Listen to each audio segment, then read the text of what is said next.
Salut à tous, bienvenue dans cette nouvelle vidéo. Nono est avec nous, salut Nono. Salut Sacha. Alors tout le monde pense qu'on va parler directement du match de l'équipe de France ce soir face au Chili. On a vu en plus de ça que Randal Kolo Muani a trouvé les chemins du but, Kylian Mbappé a été passeur décisif. On en reparlera dans un second temps. On va parler d'abord des informations concernant le Paris Saint-Germain et surtout l'énorme info qui vient de sortir il y a quelques minutes d'Italie. Donc on va parler un petit peu de tout ça, Nono. Alors on va commencer très rapidement par la petite actualité. Le Paris Saint-Germain a commencé une course contre la montre pour faire revenir très très rapidement Bradley Barcola. Ils se sont lancés dans une course contre la montre. Objectif qu'il soit présent pour ce quart de finale contre le Barça. Alors, Nono, est-ce que ça prouve que si Paris veut absolument que Barcola revienne, est-ce que ça veut dire très clairement que Enrique ne fait pas du tout confiance à Kolo Muani et à Ramos? Eh bien Sacha, ça ne veut pas dire autre chose.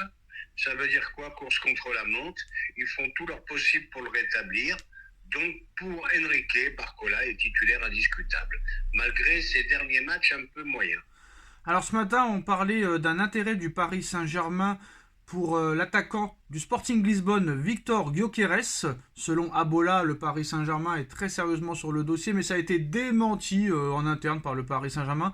Alors c'est un joueur qui s'est révélé cette année, déjà presque 26 ans, 39 matchs, 36 buts, 14 passes décisives, clause libératoire 100 millions d'euros. Bon, moi j'ai précisé que j'avais dit que pour moi, ça ne doit pas être une priorité, sachant qu'il vient juste de se révéler cette année dans un championnat qui est sixième à l'indice UEFA. Non merci, 26 ans déjà, 100 millions d'euros, seulement une saison au haut niveau, zéro match de Ligue des Champions. Moi j'avais précisé, Nono, que c'était un très grand non. Et bah bonne nouvelle, le Paris Saint-Germain n'est pas sur le dossier à l'heure où on parle. Pour le moment, le club compte aller sur d'autres joueurs et pas des moindres. On est d'accord que ce style de joueur-là ne conviendrait pas au Paris Saint-Germain. Nono, zéro match de Ligue des Champions, révélation seulement à 26 ans, 100 millions d'euros. Pour moi, ça vaut pas du tout le coup. Es-tu d'accord avec ça ou n'es-tu pas d'accord? Eh bien plus que d'accord. Et puis je vais même leur dire un petit mot aux dirigeants du PSG. Eh ben continuez comme ça avec le Mais club non, mais Nono, portugais. il faut que tu comprennes que ça a été démenti en interne par le Paris Saint-Germain, donc ils Oui, sont mais pas intéressés. heureusement, mais, Voilà. Ils sont pas mais intéressés. rien que le...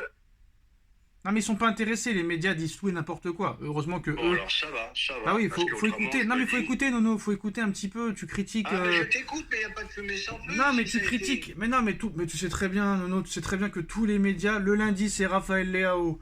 Le mardi, c'est Erling Haaland. Le mercredi, c'est Lautaro Martinez. Le jeudi, c'est ce joueur-là, là, Victor Gyökeres. Demain, ce sera Bernardo Silva.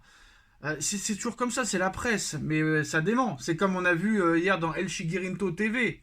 Ils ont appelé un mec du PSG qui a dit on va pas donner 200 millions d'euros pour un joueur qui est dans un club qui est en train de couler. Ça commence bien l'avant-match en quart de finale de Ligue des Champions, Nono. En parlant de Yamal, parce que Paris, soi-disant, Laporta a dit que Paris aurait envoyé une offre à 200 millions d'euros. Il y a un mec en interne qui a dit aux journalistes de El Chiguirinto on va pas donner 200 millions d'euros pour un joueur de 16 ans dans un club qui coule, Nono. Donc à un moment donné, il faut bien écouter. Et tu sais très bien qu'il y a beaucoup de presse qui lance des rumeurs tous les jours. Et en plus de ça, là, ils démentent. T'es en train de critiquer le PSG qui font des erreurs, mais à l'arrivée, ils démentent. Donc tu leur fais un mauvais procès, Nono, un mauvais procès. Mais non, pas de mauvais procès, mais heureusement que c'est démenti. Et c'est pour ça que c'est ce que t'aurais dû écouter, Nono. Faut écouter. Comme disait Eh ben monsieur. tu sais, je suis un homme qui écoute à moitié. Ben oui, comme disait monsieur Sylvester Stallone, hein. Si tu causes pendant que je parle, t'entends pas. Hein, Nono? Ben on est d'accord, Sacha, Alors, vas-y, réponds. et j'allais te finir par une autre formule. Il n'y a pas de fumée sans feu. Bah, ça veut dire que s'il n'y a pas de fumée sans feu, ça veut dire que le PSG cet été va recruter Leao, Erling Haaland, Lautaro Martinez, Victor Osimhen, Victor Gyökeres, Lamine Yamal. Alors, tous ces joueurs-là. Ah, bah là, alors si c'est ça, on a la meilleure équipe d'Europe. Alors, parlons sérieusement, Nono, parlons sérieusement. Donc, Allez, redevenons ça a sérieux. ça a été démenti par le Paris Saint-Germain. Le PSG ne compte pas aller plus loin sur ce dossier. Ce serait un troisième choix ou un quatrième choix. Mais parlons sérieusement, Nono. L'information vient d'Italie il y a quelques minutes. Victor Osimhen dit oui au Paris Saint-Germain. Victor Osimhen fait du Paris Saint-Germain sa priorité. C'est une information très sérieuse qui vient d'Italie ce soir, Nono, du journal Il Mattino. Aurelio De Laurentiis pourrait même accepter une offre inférieure à sa clause libératoire de 120 millions d'euros. Le deal pourrait tourner autour de 100 à 110 millions d'euros. Victor Osimhen, 25 ans, meilleur buteur de Serie A la saison dernière, champion d'Italie avec le Napoli, ancien Lillois qui connaît parfaitement la Ligue 1, qui n'aura pas de mal à s'acclimater.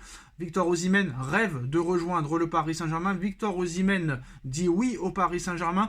Victor Osimhen, comme par hasard, Nono, a été emmené à Lille par un certain Luis Campos qui est maintenant au Paris Saint-Germain. Très bonne relation entre le Napoli et le Paris Saint-Germain avec l'arrivée de Cavani, les arrivées de Ezequiel Lavezzi et d'autres joueurs aussi. Alors Paris qui veut Osimhen.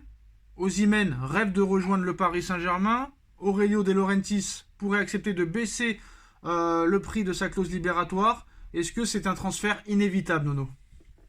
Ah ben, je pense qu'on n'en est pas loin.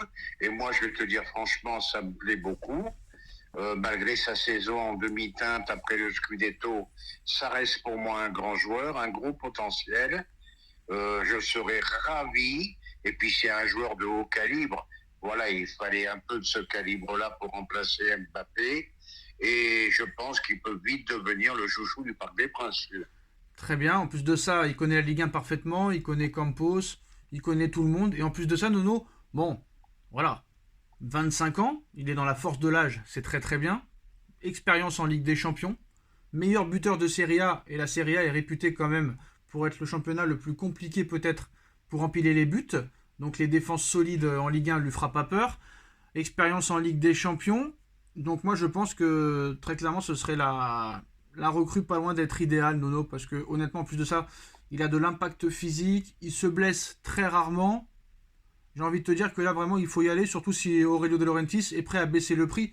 Parce que quand tu mets 85 millions sur Kolo Muani et 85 millions sur Ramos, ce qui fait 170 millions d'euros, et bah t'as pas peur de mettre 110 millions. Hein. Oh, bah, je suis d'accord avec toi. Et en plus, je vais te dire, il a tout ce qu'il faut pour jouer à Paris. Non seulement, en plus de ses qualités de footballeur, il est très charismatique. Donc voilà, ça peut être une belle tête de gondole pour Paris. Et j'aimerais tellement cette doublette Léao Osimhen. Alors là, je serais ravi de chez ravi. Lautaro Martinez est plus fort que Raphaël Leao. Non. Bon, ça, tu sais qu'on a on est un petit peu Lautaro différents Martinez, là-dessus. Lautaro Martinez est moins fort que Raphaël Leao. Je te dis pas qu'il est plus fort, mais je te dis que moi, Léao et Osimhen en doublette, ça me ferait du Qui est bien. le plus fort entre Lautaro et Raphaël Leao, honnêtement? Qui est le plus fort? Qui est le plus fort? Qui est le plus fort? Lautaro Martinez est un avançant pur. Léao sur le côté, ça peut faire très très mal. J'ai encore vu avec le Portugal. Je pense que c'est un joueur qui n'a pas fini de progresser aussi. Bon, on va pas faire un choix définitif, mais les deux me plairaient bien. Moi j'ai une grosse préférence pour Lautaro Martinez plutôt que Raphaël Leao. Nono, on va parler aussi du Classico très rapidement. Hécatombe à Marseille. Après 3 joueurs forfaits déjà en début de semaine, 2 joueurs encore forfaits pour le Classico dimanche et pas des moindres. Valentin Rongier, fin de saison. Et ce soir, Jonathan Klaus souffre d'une déchirure à l'ischio droit. Forfait pour le Classico PSG Marseille dimanche, plutôt OM PSG dimanche. 5 forfaits, 5 titulaires du côté de Marseille. Cette trêve internationale est catastrophique pour eux. 5 titulaires quand même absents Nono pour Marseille et ça pourrait ne pas s'arrêter là. Eh bien, qu'est-ce qu'attendent les présidents de club pour faire quelque chose pour ces matchs amicaux en bois, pour ces matchs internationaux en bois? Bon, quand il y a une compétition à jouer, je dis rien, mais là c'est que des matchs en bois. Voilà, ben, t'as beau être anti-marseillais, ben, Jonathan Klaus, tu me dis absent pour le Classico, et ça peut être même plus long. Touchons du bois qu'il ne nous arrive rien avant la fin du match pour les joueurs parisiens. Voilà, c'est catastrophique. C'est une Bon, hécatombe Nono, pour aller plus vite, parce que là on va parler pendant 100 ans. Là, franchement, avec les 5 titulaires absents du côté de Marseille, franchement, t'as pas le droit à la défaite, là. Honnêtement. Bah, non seulement t'as pas le droit à la défaite, mais je sais pas de quoi vous avez peur. Bon, ils nous battent une fois de temps en temps, je sais pas combien de fois en 11 ans. Il n'y a que toi, Sacha, que tu es un historien du football, qui pourra me dire, on a été battu combien de fois par Marseille Depuis quand? depuis l'arrivée des Qataris? T'as été battu la première année 3-0 au Vélodrome. T'as été battu pendant le Covid en 2020 au Parc 1-0. Et tu as été battu en Coupe de France l'année dernière 2-1. En 12 ans, tu as perdu 3 fois. Voilà, donc pour moi, il n'y a plus de pas plus de mercato. Il n'y a pas plus de classico qu'autre chose. Il y a une telle différence entre les deux équipes. Moi, j'ai pas peur du tout. Hein. Un PSG qui joue à son niveau, ça peut encore être une belle déculottée pour Marseille. Mais qui te dit que le PSG va jouer à leur niveau? Ah, ben pourquoi ils joueraient pas à leur niveau, Sacha? Je sais pas, on a vu beaucoup de fois cette année qu'ils n'ont pas joué à leur niveau. Pourquoi ils joueraient à leur niveau? Ouais, mais tu sais que les Parisiens, quand ils vont à Marseille, ils sont un petit peu mieux que d'habitude. Hein. À part l'année dernière. Voilà. Mais bon, c'est pas grave, on s'était vengé 3-0. Mais qui c'est qui t'a dit qu'il y avait peur de quelque chose? Non, parce que les gens, tout le monde, et le classico, et le classico. Il n'y a plus de classico. Avant, oui, mais maintenant, c'est fini. Il y a trop d'écart entre les deux clubs. T'as quand même perdu l'année dernière. Oui, mais ça n'empêche pas. Tu peux toujours perdre un match. Hein. Ben voilà. City perd des matchs, Liverpool perd des matchs. Ça peut arriver. Ben voilà. Donc Bon, ça mais reste le classico. C'est un classico, ça reste un classico, c'est comme ça. Oui, bon, ça reste le nom de classico. Mais c'est pas un déplacement plus difficile. J'ai plus peur d'aller à Reims, j'ai plus peur d'aller à Lille, j'ai plus peur d'aller à Lens. Marseille, ça me fait plus peur. J'ai plus peur d'aller à Lens, j'ai plus peur d'aller à Lille. Alors ça veut rien dire, parce que je comprends pas en fait. C'est j'ai plus peur ou j'ai plus peur?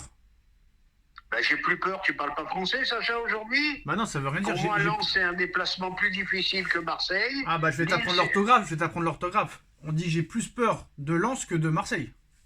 Ah bon, ben il fallait compléter, d'accord. Non mais là Nono, je te connais, t'es un petit peu en mode je veux faire mal à Sacha, mais ça marchera pas. Ben, je veux pas faire mal à Sacha, mais je veux pas rester dans Déjà cette Nono, histoire. quand on dit que Lautaro est moins fort que Raphaël Leao, déjà là j'ai Eh ben, il y a mal. match, Sacha. Que tu le Comme veuilles dirait, ou non, il y a match. comme dirait GV, j'ai mal à ma France, hein, Nono. Ah bon, ben, GG, tu lui diras que je suis pas d'accord. Non, mais pour parler de l'orthographe, tu dis j'ai plus peur d'aller à Lens, j'ai plus peur d'aller à Lille. Tu n'as plus peur ou tu as plus peur? J'ai plus peur. Donc Pardon. donc c'est moi qui ai gagné. Donc j'ai gagné. Excuse-moi pour la prononciation. Donc j'ai gagné Nono. Ah, tu as gagné sur Bah, ma faute d'orthographe, tu as c'est gagné. dommage parce qu'on pourrait être pris au sérieux et malheureusement avec Nono on ne peut pas être pris au sérieux. On parle d'Osimhen qui va arriver au PSG, Osimhen qui dit oui à Paris, Paris qui dit oui à Osimhen, Aurelio De Laurentiis qui est prêt à faire baisser le prix à 120 millions d'euros et on part sur d'autres débats, on part sur de l'orthographe, sur de la grammaire, sur du vocabulaire, sur le COD, complément d'objet direct. Moi je comprends pas Nono, je comprends pas. Oh, ben, tu sais qu'on est des philosophes, ça, je sais pas. Alors Riolo a dit que les joueurs de foot de l'équipe de France manquent de technique. Eh ben, Riolo, il m'a repompé, Sacha. Tu peux rigoler. Je suis le premier à l'avoir dit. Et tu t'es Ah. moqué de moi. Non, toi franchement, aussi. sérieusement, Nono, sérieusement. Le match de Colomboigny ce soir, buteur, passeur décisif. Qu'est-ce que t'en as pensé? Bon, ben, c'est pas mal, c'est pas mal. Il a montré quelques progrès ce soir. Peut-être que ça va le mettre en confiance. Mais pour en revenir, là, on parle sérieusement malgré tout. Pour en revenir au propos de Riolo, eh ben, pour une fois encore, je suis d'accord avec lui. Voilà. Au niveau technique, on n'a plus grand monde. On a besoin d'état d'esprit. On a besoin de hargne. On a besoin de tout ça pour gagner un match de football. Le football de Deschamps, qui ressemble à celui qu'il était comme joueur. Mais au niveau football, il n'y a plus rien. Et je le vois encore un peu ce soir. Qui c'est qui construit? Qui c'est qui joue en triangle? Qui c'est qui fait des passes? C'est le Chili. D'où on est sur la hargne et sur la vitesse en attendant un exploit diffusé. Voilà, c'est tout. Olivier Giroud, 37 ans, encore buteur ce soir, Nono, ça t'évoque quoi? Ben oui, mais Giroud, buteur ce soir, je suis d'accord. Je suis d'accord avec toi. Mais bon, sur l'ensemble du match, qu'est-ce qu'il a fait? Non, mais franchement, Nono, quand même, quand tu regardes Giroud, sa première sélection avec l'équipe de France, elle était à 25 ans. À 25 ans. C'est-à-dire que Henry, lui, il a été sélectionné à 19 ans par Aimé Jacquet. Et Giroud, il a commencé à 25 ans. Avoir dépassé Henry. Et pour avoir commencé sa carrière en équipe de France à 25 ans, quand même chapeau bas. Hein. Ah bah chapeau bas, on peut pas Chapeau dire bas. le contraire. Ouais. Franchement, 25 ans, première sélection, hein. 25 ans. Oui, Franchement. oui, on peut pas dire le contraire. Le mec, n'oublions pas qu'il a commencé à Châteauroux. Hmm. Non, à Grenoble, Voilà, Nono, quoi. à Grenoble, Moi, calme-toi. je Calme-toi, Nono, pensais jamais qu'il calme-toi, ferait une carrière Nono. comme ça. Nono, calme-toi, c'est pas Châteauroux, c'est Grenoble, quand même. Grenoble, pardon. Grenoble, Istres, Tours, voilà. En exclusivité, le Chili vient de marquer un deuxième but magnifique. Ah oui, tu m'as dit le Chili, ça joue pas. Tu m'as dit le Chili, ça joue pas. Ça joue au ballon. Ça joue au ballon, Nono. Voilà. Ça joue au ballon, le Chili. Et c'est un gros match, mais la défense de l'équipe de France, elle est catastrophique, Nono. Et n'oublions pas la tête sur le poteau de je sais pas qui. Donc, oui, match difficile pour l'équipe de France. Mon pari n'est pas encore terminé, Nono. Mon pari n'est pas encore terminé. Mais voilà, c'était l'information principale de cette vidéo. Victor Osimhen rêve de rejoindre le Paris Saint-Germain. De Laurentiis est prêt à faire baisser le prix de sa clause qui est à 120. Elle pourrait baisser peut-être à 110 ou à 100. On verra. Et en plus de ça, le PSG le veut, Campos le veut, Nasser le veut. Donc ce transfert pourrait très vite se faire. Si Paris paye la clause, ça sera fait directement. Mais bon, je pense que Paris va essayer de négocier. Et là, Nono, si Osimhen arrive, pour finir, si Osimhen arrive et est transféré à Paris, ça veut dire quid de Ramos et de Kolo Muani. Mais est-ce que Kolo Muani et Ramos vont accepter de partir, même s'il y a une belle offre? Est-ce qu'ils vont accepter de partir? Je suis pas sûr. Ah, bah là, c'est le problème du PSG. Ils ont des salaires tellement mirobolants que là, pour les faire partir, ça va être une histoire à la Kurzawa. De toute façon, Nono, C'est-à-dire... Nono, c'est très simple, hein. C'est très simple. Non, mais Kurzawa, il n'a pas été acheté 90 millions, Nono. C'est très simple, Nono. T'as Barcola qui est forfait contre Marseille, contre Rennes et potentiellement contre le Barça. Donc je ne sais pas qui sera titulaire entre Kolo Muani et Ramos, mais là il y a 3 matchs pour montrer ce que tu vaux. Si pendant ces 3 matchs-là, qui sont quand même des gros matchs, hein, Marseille, Rennes en Coupe de France et le Barça, si pendant ces 3 matchs-là, Kolo Muani ou Ramos, ou peut-être même les deux, ne montrent rien, il est évident que là, ce sera fini pour eux. Hein. Ah, bah c'est sûr, c'est sûr. Là, il va falloir qu'ils se montrent. Hein. Surtout, en plus, si Barcola ne peut pas jouer contre le Barça, il faudra bien qu'il y en ait un des deux qui le remplace.